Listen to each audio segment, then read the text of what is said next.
I've been commissioning art for about 5 years, and I've really got to say, artists have gotten very unprofessional about commissions. Now, let me preface, I am not generalizing all artists, but I have noticed an upward trend in unprofessional behavior, and I do think there are several factors that play into that.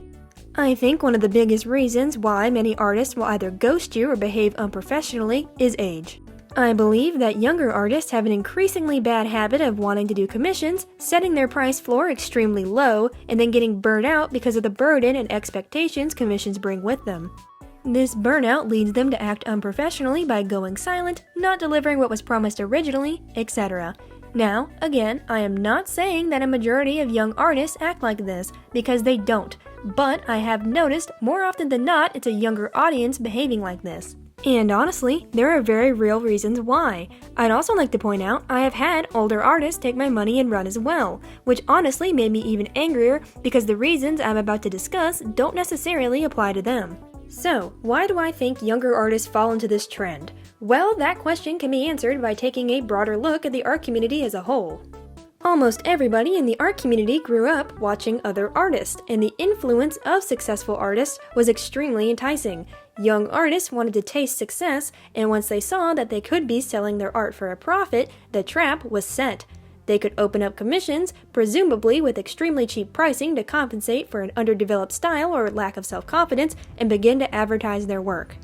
Now here's where things get sticky. Once these younger artists started having people order their commissions, they'd come to realize that they'd not only have to start drawing for other people's pleasure, but they'd have to actually produce results in an adequate amount of time. The pressures of commissions can be very real, and even as an adult, I find that commissions stress me out quite a bit. That being said, these younger artists would then find themselves in a place of discomfort and expectation, which would inevitably cause them to act unprofessional. The safety of being anonymous on the internet makes ghosting commissioners far easier, and since young artists don't have the maturity that comes with age, they don't realize how their behavior affects other people. Again, this is not the same for everybody, but I do think this is a common enough scenario to discuss. You're probably wondering what makes me so qualified to come up with this concoction of a tale.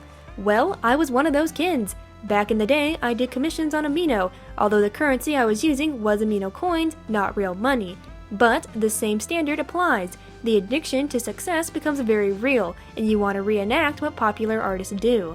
I did ghost people when I was 13, and yes, that was extremely inappropriate of me, but I'm saying this to show that I understand what it's like to have an underdeveloped understanding of the workload of commissions. I mainly wanted to talk about this because I believe this trend has really amplified throughout the years. Platforms like TikTok and Instagram have lowered the bar for entry into the art community to an all-time low, and with that comes more inexperienced artists attempting to make a profit on their art without realizing the implications that brings. But I also wanted to humanize the actions of younger artists who do this, because although it sucks, I do think people should understand why people act the way they do. The art community can be so incredibly volatile. Getting noticed is nearly impossible for plenty of artists out there, and it's, in all honesty, incredibly discouraging. People want to feel successful, and making money off your art is one of the biggest ways to show that you're a successful artist. However, the caveat is that commissions are hard to do, and hard to manage properly. Art takes time that a lot of people don't have, and once the pressure lays on, people can hide in their anonymous identities and split the scene. I would like to say, if you ever notice an artist has a continued pattern of unprofessional behavior, don't be afraid to call them out in an appropriate manner. If they have a Toy House account or are on some other platform, make a mature public comment detailing the situation if they're still attempting to take commissions. I find that silence allows these trends to continue and almost nobody makes public callouts. I truly believe that if more beginner artists were warned of the dangers of commissions before they began them, this wouldn't be as prevalent. I also think that people get away with scamming others because the people they've scammed don't bring public awareness to the situation. There's a thin line of decency that needs to be tread in these situations, and maybe I have too much hope in the general public, but I do fully believe if we started holding people accountable in an appropriate way and guiding younger artists around the dangers of monetizing their art, commissioning would not be such a scary feat. Also, completely different side tangent, I am a firm believer that if you pay for art and you don't receive the art of your character, you are still allowed to add the price of that art onto your character's price amount. I think it's stupid that if you pay for something and don't receive it, you just have to throw away whatever you spent. As long as you preface that before someone buys your character, I find nothing wrong with that. However, I do think you should have ample proof to prevent this from being abused to upcharge people on characters. Just a little controversial food for thought. I do think this video is going to get me stoned by the art community, but honestly, I'm okay with that. I'm a free eagle with spread wings, and I'm okay with being the minority.